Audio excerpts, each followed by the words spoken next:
ನಮಸ್ತೆ, welcome to my YouTube channel or welcome back to my YouTube channel. ಇವತ್ತು ಬಂದು ನನ್ನ ಹಸ್ಬೆಂಡ್ ಸ್ಕೂಲಲ್ಲಿ ಸ್ಕೂಲ್ ಡೇ ಇತ್ತು. ಅವ್ರ ಟೀಚರ್ ಅಂತ ಹೇಳಿದ್ನಲ್ಲ, ಆ್ಯಕ್ಚುಲಿ ನಿನ್ನೆಯೂ ಇದ್ದಿತ್ತು, ಇವತ್ತು ಇತ್ತು, ನಾಳೆ ಇತ್ತು. ಬಟ್ ನಾನು ಇವತ್ತು ಹೋಪ ಅಂತ ಅನ್ಸ್ಕೊಂಡಿದ್ದೆ, ನಿನ್ನೆ ಹೋಗಿರಲಿಲ್ಲ. ನಾಳೆ 3 ಗಂಟೆಗೆಲ್ಲ ಮುಗ್ದು ಹೋತಂತೆ. ಎಂತಕ್ಕಂದ್ರೆ ಮಗಳನ್ನ ಕಂಡ್ಕೊಂಡು ಮನೇಲಿ ಇಪ್ಪತ್ತು ತುಂಬ ಕಷ್ಟ. ಹೋಲ್ ಡೇ ಅವ್ರು ಮನೇಲಿ ಇರ್ತಿಲ್ಲ. ಸೊ ಅಲ್ಲಿ ಹೋದರೆ ಅವ್ರ ಕೈಗೆ ಮಗು ಕೊಟ್ಟು ಸ್ವಲ್ಪ ಕೂತ್ಕೊಂಡು ಆ ಓಲ್ಡ್ ಮೆಮೊರೀಸ್ ಎಲ್ಲ ರೀಕಾಲ್ ಮಾಡ್ಕೊಂಡಕ್ಕಲ್ಲ, ನಾನು ಸ್ಕೂಲಲ್ಲಿ ಕುಣಿದಿದ್ರ ಬಗ್ಗೆ ಎಲ್ಲ ಅಂತ ಅನ್ಸ್ಕೊಂಡು ಹೊರಟಿದ್ದೆ. ಲೆಟ್ಸ್ ಸಿ ಸಾಧ್ಯ ಆದರೆ ನಿಮ್ಗೆ ತೋರಿಸ್ತೆ ಸ್ಕೂಲ್ ಹೆಂಗೆ ನಡೀತಿದೆ ಅಂತ ಹೇಳಿ. ಅಲ್ಲಿ ಹೋಗಿ ಸಿಗುವ ಆಯ್ತು. ಈ ಸ್ಕೂಲ್ ಬಗ್ಗೆ ನಾನು ನಿಮ್ಗೆ ಹೇಳಲೇಬೇಕು. CBSE ನಂಬರ್ 1 ಅಂತ ಕೂಡ ಹೆಸರು ತಗೊಂಡಿತ್ತು. ನಾರ್ಮಲಿ ಇವ್ರದ್ರಲ್ಲಿ ಪ್ರೈಮರಿ, ಹೈಸ್ಕೂಲ್, ಕಾಲೇಜ್ ಅಂತ ಇಪ್ಪೋದಿಲ್ಲ. CBSE 11th 12th ಅಂತ ಕರೀತಾರೆ. ನಾವು 8, 9, 10th, 11, 12th ಅಂತ ಹೇಳ್ತಾರೆ. ನಾಗರಬಾವಿ, ಉಳ್ಳಾಳುಪ್ನಗರ, ಕೆಂಗೇರಿ ಈ ಕಡೆ ಎಲ್ಲ ಫೇಮಸ್ಸು. ಯಾವುದಂತ ನೀವು ಗೆಸ್ ಮಾಡಿರ್ಲಕ್ಕಂತ ಅನ್ಸ್ಕೊಂಡಿದ್ದೆ. ಯಾರಿಗಾದ್ರೂ ಗೊತ್ತಾಗಿದ್ರೆ ಮೊದಲಿಗೆ ಕಮೆಂಟ್ ಹಾಕಿ, ನಾನೇ ಹೇಳಿ ಬಿಡ್ತೆ. ಬಿಕಾಸ್ ನಿಮ್ಗೆ ಇಲ್ಲಿ ಗೊತ್ತಾಗ್ತ ನಾನು ಸುಮ್ಮನೆ ಕಮೆಂಟ್ ಹಾಕಿ ಅಂತ ಹೇಳೋದು. ಇದು ಬಂದು ಬೇರೆ ಯಾವುದೂ ಅಲ್ಲ, ವಿದ್ಯಾನಿಕೇತನ್ ಪಬ್ಲಿಕ್ ಸ್ಕೂಲ್.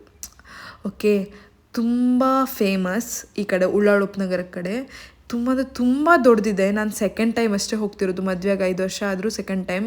ಎಲ್ಲ ಟೈಮಲ್ಲಿ ಅಲೌಡ್ ಮಾಡಲ್ಲ. ಈ ಥರ ಸ್ಕೂಲ್ ಡೇ ಟೈಮಲ್ಲಿ ಮಾತ್ರ ಒಳಗೆ ಅಲೌಡ್ ಮಾಡ್ತಾರೆ. ಲೈಟಿಂಗ್ಸ್ ಎಲ್ಲ ಕಾಣ್ತಾ ಇದ್ರೆ ಕಾಣ್ತಾನೇ ಇಪ್ಪ ಅಂತ ಅನ್ಸುತ್ತೆ. ಫಸ್ಟಿಗೆ ಸ್ವಲ್ಪ ವ್ಲಾಗ್ ಮಾಡ್ಕೊಂಡೋದೆ, ಮತ್ತು ನಾನೇ ಮರ್ತೆ. ಲೈಟಿಂಗ್ಸ್ ಎಲ್ಲ ಎಲ್ಲ ಬದಿ ಕಾಣ್ತಿದ್ದೆ. ಬಿಕಾಸ್ ನಾವು ಅಪರೂಪಕ್ಕೆ ಹೋಗೋದಲ್ಲ, ನಾನು ರೆಗ್ಯುಲರ್ ಆಗಿ ಅಲ್ಲಿ ಏನು ಹೋಗ್ತಿಲ್ಲ. ಅವ್ರು ಅಲೌಡು ಮಾಡೋದಿಲ್ಲ ಫ್ಯಾಮಿಲಿ ಮೆಂಬರ್ಸ್ನೆಲ್ಲ. ಸೊ ನಾನು ಹಂಗಾಗಿ ಎಲ್ಲ ಬದಿ ಕಾಣ್ತಿದ್ದೆ. ಯಾವ ರೀತಿ ಇತ್ತು, ಎಲ್ಲೆಲ್ಲ ಕ್ಲಾಸಸ್ ಇತ್ತು. ಹಾಗೆ ಹಾಸ್ಟೆಲ್ ಕೂಡ ಇತ್ತು ಬಾಯ್ಸಿಗೆ. ತುಂಬ ಲೈಕ್ ಇತ್ತು. ಲೈಟಿಂಗ್ ಎಲ್ಲ ಡೆಕೋರೇಷನ್ ಮಾಡಿದ್ರು. ತುಂಬ ಇಂಪಾರ್ಟೆಂಟ್ ವಿಷಯ ಅಂತಂದರೆ ಸ್ಟೇಜ್ ಕಾಣಿ. ಸ್ಟೇಜನ್ನು ಯಾರಾದರೂ ಕಂಡ್ರೆ DKDO ಇಲ್ಲ ಯಾವುದೋ ಒಂದು ಕಲರ್ಸ್ ಅವ್ರದ್ದು ಯಾವುದೋ ಒಂದು ಪ್ರೋಗ್ರಾಮ್ ನಡೀತಿತ್ತು ಅಂತ ಅವಾರ್ಡ್ ಫಂಕ್ಷನ್ ಅಂತ ಅಷ್ಟು ಚಂದ ಇತ್ತು. ಯಾರೂ ಬಿಲೀವ್ ಮಾಡೋದಿಲ್ಲ ಇದು ಸ್ಕೂಲ್ ಡೇಗೆ ಹಾಕಿಪ್ಪು ಸ್ಟೇಜ್ ಅಂತ ಹೇಳಿ. ನನಗೆ ಕಂಡು ಶಾಕ್ ಆಯ್ತು. ಲಾಸ್ಟ್ ಟೈಮು ದೊಡ್ಡದಿತ್ತು, ಬಟ್ ಇಷ್ಟು ದೊಡ್ಡದಿರಲಿಲ್ಲ. ಒಳಗೆ ಬಪ್ಪಗೂ ವೈಬೇ ಬೇರೆ ಥರ. ಆ ಸೌಂಡ್ ಎಫೆಕ್ಟಿಗೂ ಇಪ್ಪು ಬ್ಯಾಕ್ಗ್ರೌಂಡಿಗೂ ಸೂಪರ್. ಅದು ತುಂಬ ಜನ ಕೂತ್ಕೊಂಡೋಕ್ಕೆ ಫೆಸಿಲಿಟಿ ಮಾಡಿದ್ರು. ಸೊ ಅದಕ್ಕೋಸ್ಕರ ಈ ಥರ LED ಎಲ್ಲ ಹಾಕಿದ್ರು. ಕಣಿಗೆ ನಾನು ತುಂಬ ಬ್ಯಾಕಲ್ಲಿದ್ದೆ, ಫ್ರಂಟಲ್ಲೆಲ್ಲ ತುಂಬಿ ಹೋಯಿತು. ಕೂತ್ಕೊಂಡು ಜಾಗ ಇರಲಿಲ್ಲ. ಅದಕ್ಕೋಸ್ಕರ ಹಿಂದೆ ಕೂತ್ಕೊಂಡು ಕಾಣ್ತಿದ್ದೆ. ನಾನು ಹೋದೊಂದು 5-6 ನಿಮಿಷ ಸ್ಟೇಜ್ನೇ ಕಾಣ್ತಿದ್ದೆ. ಓ ಮೈ ಗಾಡ್. ನಾನು ಆ್ಯಕ್ಚುಲಿ ಭರತನಾಟ್ಯಮ್ ಎಲ್ಲ ಡ್ಯಾನ್ಸ್ ಮಾಡಿದೆ. ತುಂಬ ಡ್ಯಾನ್ಸ್ ಪ್ರೋಗ್ರಾಮ್ ಕೊಟ್ಟಿದ್ದೆ. ಇಂಥ ದೊಡ್ಡ ಸ್ಟೇಜಲ್ಲಿ ಕೊಡೋಕೆ ನಂಗೆ ಭಾಗ್ಯ ಸಿಕ್ಕಲಿಲ್ಲಲ್ಲ ಅಂತ. ಬಟ್ ಈ ಮಕ್ಕಳು ನಾರ್ಮಲ್ ಸ್ಕೂಲ್ ಡೇಗೆ ಇಂಥ ಸ್ಟೇಜಲ್ಲಿ ಡ್ಯಾನ್ಸ್ ಮಾಡ್ತಾಯಿದ್ರು. ಎಷ್ಟು ಚಂದ ಅಲ್ಲ, ಪುಣ್ಯ ಮಾಡಿರ್ತಾರೆ. ಬಟ್ ಫೀಸು ಹಾಗೆ ಇರುತ್ತೆ. ಬಟ್ ಎಷ್ಟೋ ಸ್ಕೂಲ್ಗಳಲ್ಲಿ ಫೀಸ್ ತಗೊಂತಾರೆ, ಅದನ್ನು ಈ ಥರ ಯುಟಿಲೈಸ್ ಮಾಡ್ಕೊಂತಿಲ್ಲ. ಏನೋ ನಾರ್ಮಲಾಗಿ ಸ್ಟೇಜ್ ಹಾಕಿ ಫಂಕ್ಷನ್ನ ಮುಗಿಸಿ ಬಿಡ್ತಾರೆ. ಬಟ್ ಆ ಥರ ಮಾಡಲಿಲ್ಲ ಇವರು. ಚಂದ ಮಾಡಿ ಸ್ಟೇಜ್ ಎಲ್ಲ ಹಾಕಿ, ಮಕ್ಕಳದ್ದು ಕಾಸ್ಟ್ಯೂಮ್ ಕೂಡ ಚಂದ, ಡ್ಯಾನ್ಸ್ ಪರ್ಫಾರ್ಮೆನ್ಸ್ ಕೂಡ ತುಂಬ ಚಂದ ಮಾಡಿಸಿದ್ರು. ಮತ್ತು ಎಂತ ಅಂತ ಹೇಳಿದ್ರೆ, ಇವ್ರಿಗೆ ಯಾವ ಔಟ್ಸೈಡ್ ಕೊರಿಯೋಗ್ರಾಫರ್ ಕೂಡ ಬರಲಿಲ್ಲ. ಅಲ್ಲಿನ ಕ್ಲಾಸ್ ಟೀಚರ್ಸ್, ಅಂದರೆ ಒಂದೊಂದು ಪ್ರೋಗ್ರಾಮ್ಗೆ ಹೆಸರಿಟ್ಟು ಅಲ್ಲಿಗೆ ಟೀಚರ್ಸ್ನ 4 ಜನ ಟೀಚರ್ಸ್ ಅದನ್ನು ನೋಡ್ಕೋಬೇಕು ಅಂತೇಳಿ ಬಿಟ್ಟಿದ್ರು. ಟೀಚರ್ಸ್ಗಳೇ ಡ್ಯಾನ್ಸ್ನ ಹೇಳಿಕೊಟ್ಟು ಮಾಡಿಸಿಪ್ಪೋದಂದ್ರೆ ನಂಬ್ತಾರೆ. ಮತ್ತು ನೀವು ಆ ಸೌಂಡ್ ಕೇಂದ್ರಿತ್ತಲ್ಲ, ಬಿದ್ದೋಗ್ಬಿಡ್ತಾರೆ. ಅಲ್ಲಿಂದ ಎದ್ದು ಬಪ್ಪಕ್ಕೆ ಮನ್ಸು ಆತಿಲ್ಲ. ಬಟ್ ಎಂತ ಮಾಡೋದು, ಯೂಟ್ಯೂಬ್ ಪಾಲಿಸಿ ಪ್ರಕಾರದ ಸಾಂಗ್ಸ್ ಎಲ್ಲ ಇದು ಮಾಡಿದ್ರೆ ಕಾಪಿರೈಟ್ ಬತ್ತು. ಹಾಗಾಗಿ ಹಾಕೋಕತ್ತಿಲ್ಲ, ಸಾರಿ ಆಯಿತಾ. ಈ ಪರ್ಫಾರ್ಮೆನ್ಸೇ ಕಾಣ್ಲಿಕ್ಕೆ ಎಲ್ಲ varieties of dance, Punjabi, Assami, Kodagu dance, ಎಲ್ಲದೂ ಡ್ಯಾನ್ಸ್ ಫಾರ್ಮ್ ಇತ್ತಿದ್ರಲ್ಲೂ. ಎಲ್ಲ ವೆರೈಟಿ ಡ್ಯಾನ್ಸ್ ಫಾರ್ಮ್ನು ಕೂಡ ಕೂತ್ಕೊಂಡು ಕಾಣ್ಲಕ್ಕೆ. ಮಕ್ಕಳಿಗೆಲ್ಲ ಒಳ್ಳೆ ಪ್ಲೇಸ್ ಆಯ್ತಾ ಎಂಜಾಯ್ ಮಾಡೋಕೆ. ಈ ಥರ ಸ್ಕೂಲ್ ಡೇಗೆ ಹೋದಾಗ ಎಷ್ಟು ಗಮ್ಮತ್ತು ಮಾಡ್ಲಕ್ಕಲ್ಲ. ತುಂಬ ಅಂದರೆ ತುಂಬ ಲೈಕ್ ಇತ್ತು. ಅಲ್ಲಿ ಕಾಣಿ ಆ ಕ್ಯಾಮ್ರದ್ದಿದ್ದು ಅದೊಳ್ಳೆ ಯಾವ್ದಾದ್ರು ಶೂಟಿಂಗಲ್ಲಿ ಯೂಸ್ ಮಾಡೋದು, ಯಾವ್ದಾದ್ರು ದೊಡ್ಡ ಡ್ಯಾನ್ಸ್ ಪ್ರೋಗ್ರಾಮ್ ಯೂಸ್ ಮಾಡೋದು ಆ ಥರ.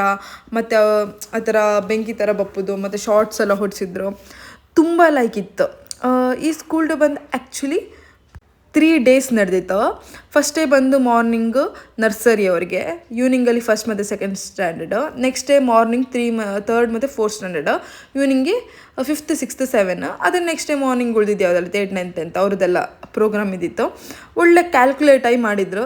ಎಲ್ಲರೂ ಅವ್ರವ್ರ ಪೇರೆಂಟ್ಸ್ ಆರಾಮ್ಸೆ ಕೂತ್ಕೊಂಡು ಡ್ಯಾನ್ಸ್ ಕಾಂಬಂಗೆ ಸುಮ್ಮನೆ ಎಲ್ಲ ಒಟ್ಟಿಗೆ ಮಾಡಿ. ಅದು ಲೇಟ್ ನೈಟ್ 10, 11 ಅಪ್ಪು ಬೇಡ ಅಂತ. ಲಾಸ್ಟ್ ಇಯರೆಲ್ಲ ತುಂಬ ಲೇಟ್ ತನಕ ಇದ್ದಿತ್ತು.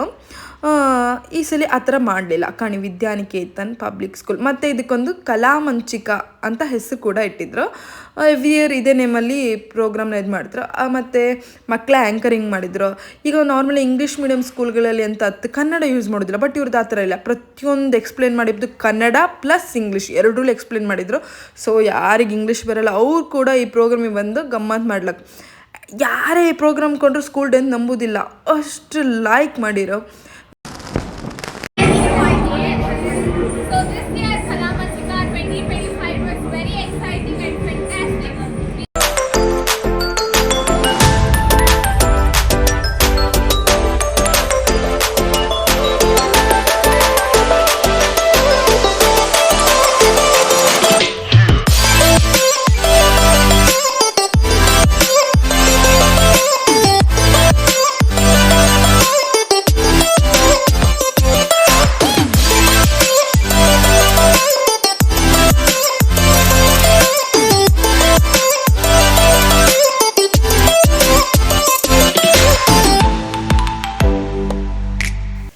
ಈ ಡ್ಯಾನ್ಸಲ್ಲಿ ಕಾಣಿ ನಮ್ಮ ಯಕ್ಷಗಾನ ಇತ್ತು, ಬಟ್ ಅವರು ಫುಲ್ ಕಂಪ್ಲೀಟ್ ಏನು ಮೇಕಪ್ ಮಾಡಲಿಲ್ಲ.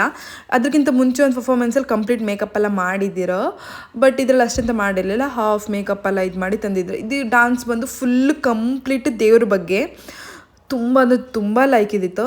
ಈವನ್ ಎಂತಂದರೆ ಟೀಚರ್ಸ್ ಈ ಡ್ಯಾನ್ಸ್ ಫಾರ್ಮ್ನೆಲ್ಲ ಯೂಟ್ಯೂಬ್ ಕಂಡ್ಕೊಂಡು ಮಕ್ಳಿಗೆ ಹೇಳಿಕೊಟ್ಟಿದ್ರು ಅಂತ. ಗ್ರೇಟ್ ಅಲ್ಲ. ನಾನ್ ಡ್ಯಾನ್ಸರ್ಸ್ ಕೂಡ ಇರ್ತಾರೆ ಟೀಚರಲ್ಲಿ, ಬಟ್ ಅವ್ರು ಅದನ್ನೆಲ್ಲ ಕಂಡ್ಕೊಂಡು ಹೇಳಿಕೊಟ್ಟಿದ್ರು. ಮತ್ತು ಈ ಸ್ಕೂಲಿನ ಬಗ್ಗೆ ಹೇಳಕ್ಕಂತ ಹೇಳಿದರೆ, ಎಜುಕೇಷನಲ್ಲಿ ಹೆಂಗೋ ನಂಬರ್ 1 ಬಿಟ್ಬಿಡಿ, ಪ್ರೋಗ್ರಾಮು ಸಖತ್ ಮಾಡ್ತಾರೆ. ಆದರೆ ಇವರದ್ರಲ್ಲಿ ಒಂದು ಥೀಮ್ ಇಟ್ಕೊಂಡು ಡ್ಯಾನ್ಸ್ ಮಾಡ್ತಾರೆ. ನಾನು 2 years ಬ್ಯಾಕ್ ಹೋದಲ್ಲಿ ಐ ಥಿಂಕ್ ಸೈನ್ಸ್ ಬಗ್ಗೆ ಮಾಡಿದ್ರು. ಈ ಸಲ ಒಂದು ಟೈಮ್ಲೆಸ್ ಇಂಡಿಯಾ ಅಂತ, ಪ್ರೆಸೆಂಟ್ ಪಾಸ್ಟ್ ಫ್ಯೂಚರಲ್ಲಿ ಅದ್ರ ಬಗ್ಗೆ ಹೇಗೆ ನಡೀತಿರುತ್ತೆ. ಪ್ರೆಸೆಂಟ್ ಫ್ಯೂಚರಲ್ಲಿ ಈಗ ಬೇರೆ ಥರ ಇರುತ್ತೆ, ರೋಬೋಟಿಕ್ ಎಲ್ಲ ಇರುತ್ತೆ, ರೋಬೋಟಿಕ್ ಡ್ಯಾನ್ಸ್ ಆ ಥರ ಫಾರ್ಮ್ ತಂದಿದ್ರು. ಪ್ರೆಸೆಂಟಲ್ಲಿ ಯಾವ ರೀತಿ ನಡೀತಾ ಇದೆ, ಹಿಪ್ ಹಾಪ್ ಆ ಥರದ್ದು, ಕಡೆಗೆ ಮೊದಲು ಪಾಸ್ಟಲ್ಲಿ ಅಂತ ಇತ್ತು ದೇವ್ರದ್ದು, ಆ ಥರ ಕಾನ್ಸೆಪ್ಟಲ್ಲಿ ಮಾಡಿದ್ರು. ಮತ್ತು ನಿಮಗೆ ಈಗ ಫಿಲ್ಮ್ ಡ್ಯಾನ್ಸ್ ಸಾಂಗ್ಸ್ ಎಲ್ಲ ಜಾಸ್ತಿ ಯೂಸ್ ಮಾಡಲಿಲ್ಲ, ಇಂಥವು ಕೆಟ್ಟ ಥರದ್ದೆಲ್ಲ ಇಪ್ಪದು. ನಾರ್ಮಲ್ ಸ್ಕೂಲ್ಗಳಲ್ಲೆಲ್ಲ ಡಿಸ್ಕೋ ಡ್ಯಾನ್ಸ್ ಥರ ಎಲ್ಲ ಸ್ವಲ್ಪ ಇರುತ್ತೆ, ಬಟ್ ಆ ಥರ ಎಂಥದೂ ಇರಲಿಲ್ಲ. ಎಲ್ಲ ಫ್ಯಾಮಿಲಿಯವರು ಕೂತ್ಕೊಂಡು ಎಂಜಾಯ್ ಮಾಡ್ಲಿಕ್ಕೆ, ಅಂದರೆ ಮಕ್ಳಿಗೆ ಹೆಂಗೆ ಕಲ್ಚರ್ ಇಲ್ಲಿಂದನೇ ಹೇಳಿಕೊಡ್ಕಂತ ಹೇಳಿ ಗೊತ್ತಾಗ್ತು. ಈಗ ಆ ಸ್ಕೂಲಿಗೆ ಕಳಿಸ್ರೆ ಬರೀ ಎಜುಕೇಷನ್ ಅಲ್ಲದೆ ಆ ಕಲ್ಚರ್ ಕೂಡ ಕಲೀಲಕ್ಕೆ. ಕಾಣಿ ಸ್ಟೇಜ್ಗೆಲ್ಲ ಹೆಂಗೆ ಕವರ್ ಮಾಡಿದ್ರು, ಬಿಸಿಲಲ್ಲಿ ಕೂತವ್ರಿಗೂ ಪ್ರಾಬ್ಲಮ್ ಆಗ್ಕಾಗ ಅಂಥೇಳಿ. ಇದು ನೈಟ್ ವ್ಯೂ, ಹಾಗೆ ಫ್ಯಾನ್ ಎಲ್ಲ ಹಾಕಿದ್ರು. ಯಾರೇ ಕಂಡ್ರು ಯಾವುದೋ ಒಂದು ದೊಡ್ಡ ಪ್ರೋಗ್ರಾಮಿಗೆ ಹೋಯ್ತಂಬೋ ರೀತಿಯಲ್ಲಿ ಮಾಡಿದರು. ಹೇಳ್ತಿದ್ನಲ್ಲ, ಕಲ್ಚರಲ್ಲೂ ನಂಬರ್ 1 ಅಂತ ನಂಗೆ ಅನಿಸ್ತು. ಈ ಥರ ಯಾವ ಸ್ಕೂಲ್ ಡೇ ನಡೀತು ಹೇಳಿ? ಈ ಥರ ಎಲ್ಲ ಆ್ಯಕ್ಚುಲಿ ಮಾಡೋದಿಲ್ಲ. ನಾರ್ಮಲಿಯಾಗಿ ತುಂಬ ಡ್ಯಾನ್ಸ್ಗಳೆಲ್ಲ ಒಂಥರ ಇರುತ್ತೆ, ಫಿಲ್ಮ್ ಸಾಂಗ್ಸ್ ಎಲ್ಲ, ಬಟ್ ಆ ಥರ ಎಂತ ಇರಲಿಲ್ಲ. ನಮ್ಮ ಕಲ್ಚರ್ನ ತೋರಿಸುವಂಥ ಡ್ಯಾನ್ಸ್ ಪರ್ಫಾರ್ಮೆನ್ಸ್ಗಳು ತುಂಬ ಒಳ್ಳೆಯದಿತ್ತು. ವಿದ್ಯಾನಿಕೇತನ ಸ್ಕೂಲ್ ಡೇ ನಡೀತಿತ್ತಂದರೆ ಡೆಫಿನೆಟ್ಲಿ ಅವರು ಮಿಸ್ ಮಾಡ್ಕೊಂಡ್ಬೇಡಿ. ಹಾಗೆ ಇದನ್ನು ಕಾಣ್ಲಕ್ಕೆ ರಾಮಂದು ಮತ್ತು ಹನುಮಂತನ ಪರ್ಫಾರ್ಮೆನ್ಸ್. ಕಾಪಿರೈಟ್ ಬತ್ತಿರಂದರೆ ನಾನು ಡೆಫಿನೆಟ್ಲಿ ಸಾಂಗ್ನ ಇಲ್ಲಿ ಡೈರೆಕ್ಟಾಗಿ ಹಾಕ್ತಿದ್ದೆ. ಆ ಸೌಂಡ್ ವೈಬಿಗೆ ರೋಮ ಎಲ್ಲ ನಿಂತ್ಕೊಂಡ್ಬಿಡುತ್ತೆ, ದೇವ್ರನ್ನೇ ಕಂಡಂಗೆ ಫೀಲ್ ಆಗ್ತಾಯಿತ್ತು. ಅಷ್ಟು ಲಾಯ್ಕಿತ್ತು ಪರ್ಫಾರ್ಮೆನ್ಸ್.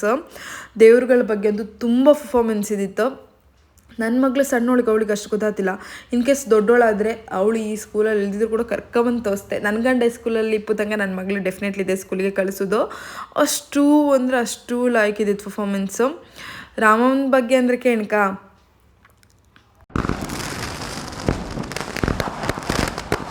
ಹಾಗೆ ಎವ್ರಿ ಇಯರ್ ಸ್ಕೂಲ್ ಡೇ ಇಪ್ಪದಿಲ್ಲ, 1 year school day, annual day. Next year ಬಂದು ಸೈನ್ಸ್ ಮಾಡ್ಲಿಂಗ್ ಅಂತ ಇಟ್ಟಿರ್ತಾರೆ. ಅದನ್ನು ಕೂಡ ಔಟ್ಸೈಡ್ ಅವ್ರು ಬಂದು ನೋಡ್ಕೊಂಡು ಹೋಗ್ಬೋದು. ಬಿಕಾಸ್ ಮಕ್ಕಳು ಎರಡರಲ್ಲೂ ಇರಬೇಕು, ಡ್ಯಾನ್ಸ್ ಪರ್ಫಾರ್ಮೆನ್ಸ್ ಈ ಥರ ಕಲ್ಚರಲ್ ಆ್ಯಕ್ಟಿವಿಟಿಯಲ್ಲೂ ಇರಬೇಕು, ಹಾಗೆ ಎಜುಕೇಷನಲ್ಲಿ ಕೂಡ ಇರಬೇಕು. ಅಂದರೆ ಲೈಕ್ ಸೈನ್ಸ್ ಮಾಡ್ಲಿಂಗ್ ಎಲ್ಲ ಮಾಡಿಸಿರ್ತಾರೆ, ಪ್ರತಿಯೊಂದು ಕ್ಲಾಸವ್ರು ಕೂಡ ಮಾಡಿರ್ತಾರೆ. ಈ ಥರ ಎಲ್ಲ ಸ್ಕೂಲ್ಗಳಲ್ಲಿ ಇರಲ್ಲ. ನಾನು ಸೇವಾ ಸಂಗಮದಲ್ಲಿ ಓದೋದಲ್ಲಿ ಬಂದು ಕ್ರೀಡೋತ್ಸವ, ವಾರ್ಷಿಕೋತ್ಸವ ಅಂತ ಮಾಡ್ತಿದ್ರು. ಕ್ರೀಡೋತ್ಸವ ಒಂದು 100 ಜನನ ಗ್ರೌಂಡಲ್ಲಿ ಹಾಕಿ ಡ್ಯಾನ್ಸ್ ಮಾಡಿಸ್ತಿದ್ರು. ವಾರ್ಷಿಕೋತ್ಸವ ಅಂದರೆ ಸಿಂಪಲ್ಲು, ಅದೆಲ್ಲ ಎಣಿಸ್ಕೊಂಡಂಗೆ ವಾವ್ ಎಷ್ಟು ಲಾಯ್ಕಿತ್ತಲ್ಲ. ನಾವಲ್ಲಿ ಈ ಥರ ಲೈಫ್ ಕಾಣಲೇ ಇಲ್ಲ. ಮಿಡಲ್ ಕ್ಲಾಸ್ ಫ್ಯಾಮಿಲಿ ಆ ಥರ ಲೈಫ್ ಕಾಣ್ಲಕ್ಕೆ ಹೇಳಿ, ನಾರ್ಮಲ್ ಸ್ಕೂಲು, ನಾರ್ಮಲ್ ಲೈಫು. ಆದರೆ ಬೆಂಗಳೂರಲ್ಲಿ ಎಷ್ಟೇ ಕಷ್ಟ ಇದ್ದರೂ ಕೂಡ, ಎಷ್ಟೇ ಕಾಸ್ಟ್ಲಿ ಇರೋ ಸ್ಕೂಲ್ಗೆ ಹಾಕ್ತಿರೋ, ಆಲ್ಮೋಸ್ಟ್ ಎಲ್ಲ ಸ್ಕೂಲ್ಗಳಿಗೆ ಕಾಸ್ಟ್ಲಿ ಇದಂತಲ್ಲ, ಎಲ್ಲ ಕಡೆನೂ ಕಾಸ್ಟ್ಲಿನೇ. ಬಟ್ ಅಷ್ಟು ದುಡ್ಡು ಕೊಟ್ಟೋದಕ್ಕೆ ಎಜುಕೇಷನ್ ಹಾಗೆ ಸಿಕ್ಕಕ್ಕೆ ಎಲ್ಲದಕ್ಕೂ ವರ್ತಿ ಅಂತ ಅನ್ಸಕ್ಕೆ, ಅದಕ್ಕೆ ನಂಬರ್ 1 ಸ್ಕೂಲ್ ವಿದ್ಯಾನಿಕೇತನ ಅಂತ ನನಗನ್ಸುತ್ತೆ. ಮತ್ತು ಬೇರೆ ಕಡೆಗೆ ಕಂಪೇರ್ ಮಾಡಿದರೆ ಇಲ್ಲಿ ಕಡಿಮೆ ದುಡ್ಡಿಗೆ ಒಳ್ಳೆ ಎಜುಕೇಷನ್ ಸಿಗ್ತದೆ. ಬೇರೆ ಕಡೆಗಿಂತ ಫೀಸಸ್ ಸ್ವಲ್ಪ ಕಡಿಮೆನೇ ಉಂಟು, ಸ್ಯಾಟಿಸ್ಫೈಡ್ ಆರಾಮ್ಸೆ ಕೊಡ್ಬೋದು. ಬೇರೆ ಕಡೆ ಎಲ್ಲ ಆದರೆ ಎಷ್ಟು ಒಂದು ನಾರ್ಮಲ್ ಫಸ್ಟ್ ಸ್ಟ್ಯಾಂಡರ್ಡ್ ಸೆಕೆಂಡ್ ಸ್ಟ್ಯಾಂಡರ್ಡ್ಗೆ 1.5 lakh 2 lakh ಆ ಥರ ತೊಗೊತಾರೆ, ಸ್ವಲ್ಪ ಕಡಿಮೆನೇ ಉಂಟು. ಮತ್ತು ನೀವು ಬೇರೆ ಸ್ಕೂಲಿಂದ ಮಿಡಲಲ್ಲಿ ಬಂದರೆ ಎಕ್ಸಾಮ್ ಮಾಡಿ ನಿಮ್ಮನ್ನು ತೊಗೊತಾರಂತೆ. ದಟ್ಸ್ ಗ್ರೇಟ್ ಅಲ್ವಾ, ನೋಡಿ ಸ್ಟೂಡೆಂಟ್ನ ತೊಗೊತಾರೆ. ತುಂಬ ಒಳ್ಳೆಯ ಸ್ಕೂಲ್. ಈ ಎಜುಕೇಷನ್ ಮಾತ್ರ ಅಲ್ಲ, ನಿಮಗೆ ಮಕ್ಕಳಿಗೆ ಕಲ್ಚರ್ ಹೆಂಗೆ ಬೇಕು ಎಲ್ಲದನ್ನು ಕೂಡ ಪ್ರತಿಯೊಂದು ಮಕ್ಕಳಿಗೆ ಹೇಳ್ಕೊಡ್ತಾರೆ ನೋಡಿ. ಭರತನಾಟ್ಯಂ ಪರ್ಫಾರ್ಮೆನ್ಸ್ ಆಗಿರ್ಬೋದು, ಇದು ಕುಚ್ಚುಪುಡಿ, ಕಥಕ್, ಎಲ್ಲ ಫಾರ್ಮ್ ಡ್ಯಾನ್ಸ್ ಇತ್ತು. ನಮ್ಮ ಕಲ್ಚರ್ಗೆ ಎಂತ ಸಂಬಂಧಪಟ್ಟ ಅದೆಲ್ಲದು ಡ್ಯಾನ್ಸ್ ಇತ್ತು. ಇದು ಒಂದು ಹೈಸ್ಕೂಲ್ ಮಕ್ಕಳು ಪರ್ಫಾರ್ಮೆನ್ಸ್ ಡೆಫಿನೆಟ್ಲಿ ಆಗಿರೋದು, ಬಿಕಾಸ್ ದೊಡ್ಡವರು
ನಂಗೆ ಈ ಪರ್ಫಾರ್ಮೆನ್ಸ್ ತುಂಬ ಇಷ್ಟ ಆಯಿತು. ನಾನು ಕರಾವಳಿ ಹುಡುಗಿಯೇ, ಬಟ್ ನನಗೆ ಎಲ್ಲಮ್ಮನ ಪರ್ಫಾರ್ಮೆನ್ಸ್ ಇತ್ತಲ್ಲ, ನಾನೇ ಎದ್ದು ಹೋಗಿ ಸ್ಟೇಜಲ್ಲಿ ಡ್ಯಾನ್ಸ್ ಮಾಡು ಅನ್ನೋ ಫೀಲ್ ನಂಗೆ ಕೊಡ್ತು ಮಾತ್ರ. ಎಷ್ಟು ಲೈಕ್ ಇತ್ತು. ಆ್ಯಕ್ಚುಲಿ ಇವರೆಲ್ಲ ಬಂದು ಪ್ರೈಮರಿ ಸ್ಟೂಡೆಂಟ್, ಬಟ್ ಇವ್ರ ಪರ್ಫಾರ್ಮೆನ್ಸ್ ಕಂಡ್ರೆ ಯಾರೋ ಹೈಸ್ಕೂಲ್ ಮಕ್ಕಳು ಮಾಡಿದ್ರು ಅಂತ ಹೇಳ್ಕೊ. ಇವಾಗ ನೋಡಿ ಎಲ್ಲ ವೆರೈಟೀಸ್, ಲೈಕ್ ಉತ್ತರ ಕರ್ನಾಟಕ ಕಡೆ ಇರೋ ದೇವ್ರನ್ನೂ ಕರ್ಕೊಬಂದು ದೇವ್ರದ ಬಗ್ಗೆನೂ ಡ್ಯಾನ್ಸ್ ತೊಗೊಂಡಿದ್ದಾರೆ. ಯಾರಿಗಾರು ಡ್ಯಾನ್ಸ್ ಇಂಟ್ರೆಸ್ಟ್ ಇತ್ತು ಅಂತ ಹೇಳಿದ್ರೆ ಎಲ್ಲ ಫಾರ್ಮ್ ಆಫ್ ಡ್ಯಾನ್ಸ್ ಏನೇನು ವೆರೈಟೀಸ್ ಇದೆ ಎಲ್ಲದೂ ನಾವು ಕೂತ್ಕೊಂಡಲ್ಲಿ ನೋಡ್ಬೋದು. One of my favourite dance ಇದು ರೇಣುಕಾ ಯಲ್ಲಮ್ಮಂದು. ಮತ್ತು ಒನ್ ಪರ್ಫಾರ್ಮೆನ್ಸ್ ಬಂದು 15 to 20 ಮಿನಿಟ್ಸ್ ಇರುತ್ತೆ ಆಯಿತಾ. ಜಸ್ಟ್ 5-10 ಮಿನಿಟ್ಸಲ್ಲಿ ಇರೋದಿಲ್ಲ, ಅದರಲ್ಲಿ ಕಾನ್ಸೆಪ್ಟ್ ಇರುತ್ತೆ, 2-3 ಕಾನ್ಸೆಪ್ಟ್ ತಗೊಂಡು ಮಾಡಿಸ್ತಾರೆ. ಹಾಗೆ ಒಂದು ಟೈಮಲ್ಲಿ ಒಂದು 15-20 ಮಕ್ಕಳನ್ನ ಬಿಡ್ತಾರೆ. 5,000 to 6,000 ಐ ಥಿಂಕ್ ಸ್ಟೂಡೆಂಟ್ ಇದ್ರು ಸ್ಕೂಲಲ್ಲಿ. ಹಾಗಾಗಿ ಆಲ್ಮೋಸ್ಟ್ ಎಲ್ಲ ಮಕ್ಕಳು ಜಾಯ್ನ್ ಆದ್ರು. 2 ವೀಕ್ಸ್ ಲೆಸನ್ಸ್ ಇಪ್ಪೋದಿಲ್ಲ, ಎಂಜಾಯ್ಮೆಂಟ್ 2 ವೀಕ್ಸಿಂದ full dance practice. So dance non dancers ಇರ್ತಾರಲ್ಲ ಅವ್ರು ಕೂಡ ಇದರಲ್ಲಿ ಪಾರ್ಟಿಸಿಪೇಟ್ ಮಾಡಿ ತುಂಬ ಎಂಜಾಯ್ ಮಾಡ್ತಾರೆ. ಇದನ್ನ ನಿಮಗೆ ಅಲ್ಲಿ ಎಕ್ಸಿಟ್ ಆಗೋ ಟೈಮಲ್ಲಿ ತೆಕ್ಕೊಂಡೆ ಹೆಂಗಿತ್ತು ಅಂತ ನೋಡಿ. ಎಷ್ಟು ದೊಡ್ಡದು ಗೊತ್ತೇ ಆಗಲ್ಲ, ತುಂಬ ಚೆನ್ನಾಗಿತ್ತು. ಯಾರಾದರೂ ಹೊಸೊಬ್ಬರು ನನ್ನ ಚಾನಲ್ನ ನೋಡ್ತಿದ್ರೆ ಪ್ಲೀಸ್ ಸಬ್ಸ್ಕ್ರೈಬ್ ಮಾಡಿ, ಸಪೋರ್ಟ್ ಮಾಡಿ, ಶೇರ್ ಮಾಡಿ. ಲಾಸ್ಟ್ ಬ್ಲಾಗ್ ತುಂಬ ಚೆನ್ನಾಗಿ ವ್ಯೂಸ್ ಬಂದಿದೆ, ಸಬ್ಸ್ಕ್ರೈಬರ್ ಕೂಡ ಜಾಸ್ತಿ ಆಗಿದ್ದಾರೆ. Thank you so much. ನಮ್ಮಂಥ ನ್ಯೂ ಬಿಗಿನರ್ಸ್ಗೆ ಸಪೋರ್ಟ್ ಮಾಡ್ತಾಯಿರಿ.